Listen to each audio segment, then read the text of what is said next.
હોશિયાર કરો, નોકરી પણ મળી જાય અને લગ્ન કરી ગયો પછી હું કઈ ખબર, જાનું તમે ખુશ તો અમે ખુશ.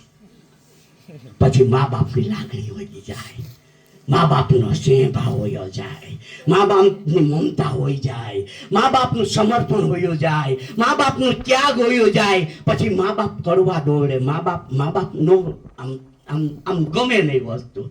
પણ તમારે સૌથી વધારે જો જોવા જોતી હોય તો તમે મા બાપની જીવતા રહીજો.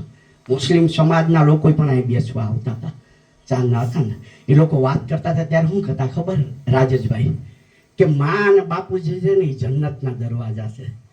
અમે જે વસ્તુમાં જે જન્નતમાં માનીએ છે ને એ મા બાપ છે ને એ જન્નતના દરવાજા. આપણે મા બાપ કા તું દિલ ના દુખા, દિલ ના દુખા.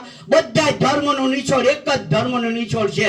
તમે ઘરેથી બારોબાર નીકળો અને મા બાપને પગે લાગીને જાઓ એટલે તમારા તમામ અધૂરા કાર્ય પૂરા થઈ જાય. બાકી તો ધન દોલત પૈસા યશ કીર્તિ પ્રતિષ્ઠા નામ તો આજે છે ને કાલે પણ નથી. કેટલા એવા જોયા છે ને જે કરોડપતિ રોડપતિ થઈ ગયા, રોડપતિ કરોડપતિ થઈ ગયા, એનું કોઈ વેલ્યુ જ નથી.